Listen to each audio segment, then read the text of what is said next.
Everyone, this is शोभित रिजवान। आज की इस वीडियो में हम बात करने वाले एक ऐसे मुद्दे के बारे में, एक ऐसे टॉपिक के बारे में जो कि इस समय आप सभी को बर्बाद करने पे तुला हुआ है। मैंने यार 3 साल हो चुके हैं एजुकेशन में, लाखों बच्चे मैंने सामने से जाते हुए देखे हैं। काफी बच्चों का एक गलत माइंडसेट होता है, एक गलत विचारधारा होती है जिसकी वजह से वो बर्बाद होना शुरू हो जाते हैं। वही माइंडसेट, वही विचारधारा आज आप सभी के साथ मैं शेयर करने आया हूं, जिससे कि आप उसे दोहराओ मत।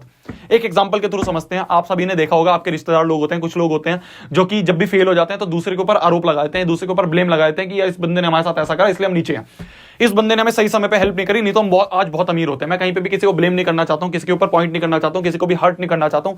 जस्ट एक एग्जांपल के थ्रू समझा रहा हूं। हम अपने ऊपर लेके देखते हैं, हम भी कुछ चीजों पे बोल देते हैं ना, भैया हमारी केमिस्ट्री इसलिए खराब होगी क्योंकि इस फलाना टीचर ने बहुत बेकार पढ़ाया था। किसी को फर्क पड़ता है? भैया मैंने उस समय पे ये टेस्ट सीरीज नहीं ली इसलिए मैं आज नीचे हूं। किसी को फर्क पड़ता है? भैया मैं यार इस वाली कोचिंग में बैठा हुआ था, उस दोस्त वाली कोचिंग में चला जाता ना तो बहुत ऊपर होता। कहीं ऊपर नहीं होते, नीचे ही बैठे होते। ये जस्ट एक बहाने हैं, किसी को फर्क नहीं पड़ता है। जब भी हमारे दिमाग से, जब भी हमसे कोई गलती हो जाती है ना, तो हमारा दिमाग और हमारा माइंड एक इस तरह से ट्रेन होता है कि वो एक सॉफ्ट स्पॉट ढूंढता है कि यार हमसे गलती हो गई, अब ऐसी कोई जगह ढूंढ लेता हूं, ऐसा कोई बंदा ढूंढ लेता हूं जिसके ऊपर आरोप लगा दूं, जिसके ऊपर ब्लेम लगा दूं और मैं अपने आप को सांत्वना दे दूं। जब बाद में इंटरव्यू में बैठोगे, कोई पूछेगा 12वीं में कितने नंबर आए, तुम बोलोगे 70%, बस वहीं पे कन्वर्सेशन खत्म हो जाती है। उसके बाद कोई ये नहीं पूछने बैठा क्यों आए 70%। भैया सर हमसे इसलिए 70% आए क्योंकि हमारा उस समय पे ऐसा हो गया। किसको फर्क नहीं पड़ता। मैंने अभी जस्ट एक बुक पढ़ी थी, उसमें एक लाइन पढ़ी थी कि you are remembered for the rules you break. जो दुनिया ने नॉर्म बना रखे हैं उसको ब्रेक करोगे तब आपको लोग जानेंगे।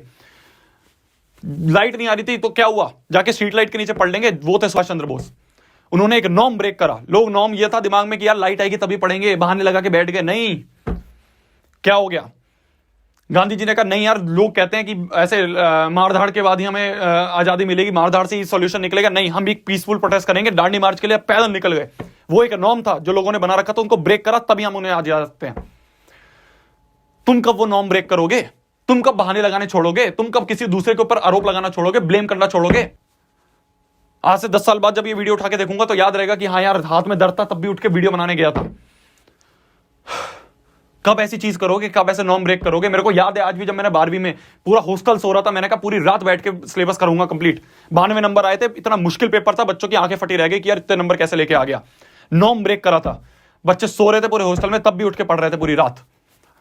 आंखों के नीचे वेस्लिन लगा के पढ़ते थे, आंखों के नीचे आयोडेक्स लगा के पढ़ते थे जिससे कि नींद ना आए। वो एक नॉर्म ब्रेक करा, तभी आज हमें याद रहता है वो चीजें। तभी आज उस चीज को मैं कहता हूं बिल्कुल याद। आपके 10वीं के नंबर, आपके 12वीं के नंबर कहीं मैटर नहीं करेंगे, पर वो चीज मैटर करेगी आपने मेहनत कितनी करी है। वो चीज बाद में आपको याद आएगी। वो चीज एक मोटिवेशन की तरह रहेगी कि यार मैंने उस समय इतना रगड़ा था ना कि भाई साहब पूरी दुनिया सो रही थी, लोग बोल रहे थे कि आज पढ़ने का मन नहीं कर रहा, मैं फिर भी पढ़ रहा था। मैं उस तपस्या में लगा हुआ था, इतनी सारी चीजें मेरे सामने फेंकी गई थी, मेरे सामने फोन फेंका गया, मेरे सामने ये फेंका गया, मेरे सामने ये चीज आई, इतनी डिस्ट्रैक्शन फेंकी गई, तब भी मैं पढ़ रहा था, रगड़ के पढ़ रहा था। उस नॉर्म जब वो ब्रेक करोगे तब दिमाग में आएगा, तब वो चीज आप आगे बढ़ोगे, तब आपको याद रहेगी चीज। कितने ऐसे बच्चे जो इस समय वीडियो देख रहे हैं जिन्होंने सामने क्लियर कट अपना गोल लिख रखा है, एक पेपर पे नहीं लिखा होता। किसने लिख रखा है कि जेई में इतना स्कोर लेके आना है? किसने लिख रखा है कि 12वीं में इतना स्कोर लेके आऊंगा? किसने लिख रखा है नीट में इतना स्कोर लेके आऊंगा? अपने पेन से, अपने हाथ से लिखा है? नहीं लिखते भैया, दिमाग में है। दिमाग में तो रिमोट टिमर रिएक्शन भी थी, निकल गई ना दिमाग से, ऐसे ये भी निकल जाएगा। जब तक उस चीज को सामने लिख के चिपकाओगे नहीं, तब तक दिमाग में कैसे रहेगा? अगले दिन का टाइम टेबल ही नहीं बनाते हैं, अगले दिन का सोचते ही नहीं है क्या करेंगे। सुबह उठते हैं, सोचते हैं अरे यार आज क्या करें, 2 घंटे उसी में निकल गए। कैसे नींद खुलेगी जब पता ही नहीं होगा अगले दिन करना क्या है। फर्स्ट सेमेस्टर में जब था ना कॉलेज में, तो सामने लिख लिया था कि यार अब अगले सेमेस्टर से फीस अपने आप भरूंगा। 18 के ऊपर हो गए थे, अब तो काम खुद ही कर सकते हैं। 500 रुपए की इंटर्नशिप करके मैंने पैसे जोड़े और ये नॉर्म तोड़ा कि लोग नहीं, पापा मम्मी भी नहीं भर सकते, हम खुद भी भर सकते हैं अपनी फीस। और वो नॉर्म तोड़ के आज तक अपनी फीस खुद भरते हैं। फर्स्ट सेमेस्टर में दिमाग में ला दिया था कि यार नहीं लेंगे प्लेसमेंट, चाहे कुछ भी करना पड़ जाए, कुछ और बड़ा उखाड़ेंगे। कॉलेज वालों का मेल आया कि कितने बच्चे हैं जिनको प्लेसमेंट में नहीं बैठना। मैं सबसे पहला बंदा था, 10 सेकंड के अंदर रिप्लाई करा कि नहीं बैठना। क्यों? क्योंकि एक क्लियर कट लिखा हुआ था सामने कि नहीं बैठना तो नहीं बैठना, नहीं लेनी नौकरी तो नहीं लेनी, खुद अपना कुछ करेंगे। तो वो क्लियर कट लिखा होना चाहिए सामने कि ये चीज उखाड़ूंगा, इतने नंबर लेके आऊंगा, चाहे कुछ भी हो जाए। चाहे मेरे को सामने वाला दोस्त फोन कर रहा हो कि मूवी देखने चल, चाहे कोई उठा रहे हो आपको कि यार ये चीज कर, वो चीज कर, नहीं, मैं अपने गोल के लिए बैठा हुआ हूं। जब तक सामने लिखा नहीं होगा, सुबह नींद कैसे खुलेगी भैया? फिर कहते हैं भैया हम प्रोक्रास्टिनेट करते रहते हैं। इसलिए करते हो ना, सुबह उठ के पता ही नहीं है करना क्या है। भैया टाइम टेबल फॉलो नहीं होता। किसने कहा टाइम टेबल बनाओ? मत बनाओ ना, एटलीस्ट ये तो लिख दो कि अगले दिन करूंगा क्या उठ के, जिससे कि अगले दिन उठने के बाद 2 घंटे इसमें वेस्ट ना हो कि यार आज ये पढ़ लेता हूं, आज वो पढ़ लेता हूं, ये खराब था, वो खराब था, ये पढ़ने के लिए था। नहीं करते हम छोटी छोटी चीजें, उसके बाद हम प्रोक्रास्टिनेट करते हैं, उसके बाद हम बहाने लगाना शुरू कर देते हैं, इसलिए फेल हो गए। असली दिक्कत क्या है? असली दिक्कत तो कभी नहीं लिखेंगे हम। असली दिक्कत है ये मोबाइल। ये जो मोबाइल है सबसे बड़ी दिक्कत तो यही है। इसको नहीं लिखेंगे हम, इसको ब्लेम नहीं करेंगे, क्योंकि अगर इसको ब्लेम करने लगे कि 4 घंटे हम इसमें बैठे हुए थे और इसको ब्लेम करके सामने दुनिया को बता दिया कि ये गलती थी, तो पापा फोन खींच लेंगे।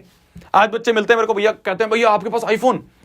जब आप 2 साल बाद एक बड़े लेवल पे पहुंच जाओगे ना, कुछ भी नहीं लगेगा।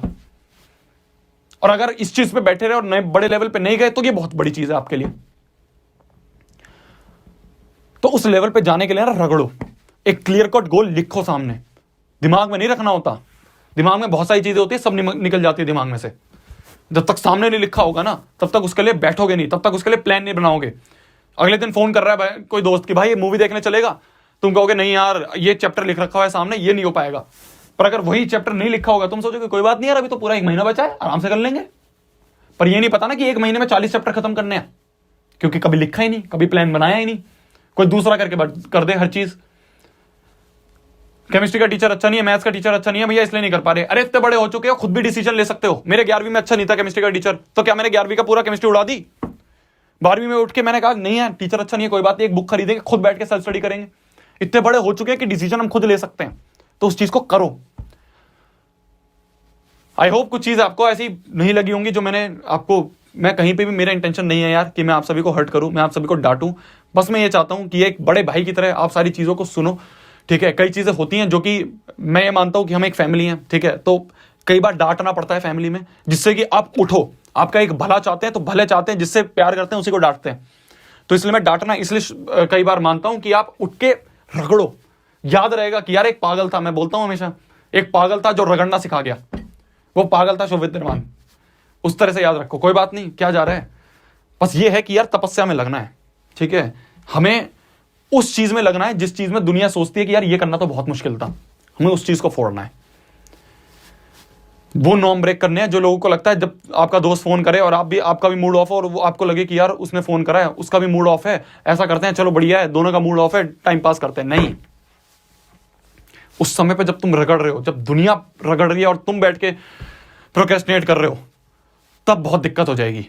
एग्जाम वाले टाइम आ चुके हैं, ये कुछ महीने होते हैं जिसमें पूरी दुनिया रगड़ रही होती है, सारे बच्चे रगड़ रहे होते हैं, और अगर तुम नहीं रगड़ोगे ना तो तुम बहुत नीचे हो जाओगे।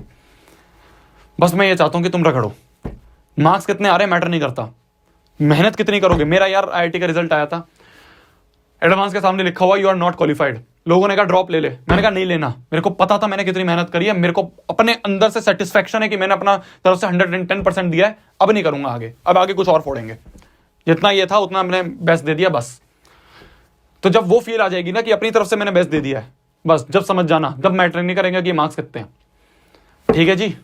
तब तक के लिए वही पढ़ना है, फोड़ना है, कहर मचा देना है, आग लगा देनी है। Bye bye, take care. पढ़ो, फोड़ो, कहर मचाओ, आग लगाओ। कुछ दिक्कत हो तो मेरे को कमेंट करो नीचे, मैं बताता हूं कि उसके क्या सोल्यूशन हो सकते हैं। प्रैक्टिकल सोल्यूशन जो आपके हो सकते हैं वो हम लाके आप सभी के सामने रखेंगे। Bye bye, take care. पढ़ो जाके अब, ठीक है। आगे कोई वीडियो नहीं देखनी, अब जाके पढ़ो, जाओ, बाय, पढ़ लो।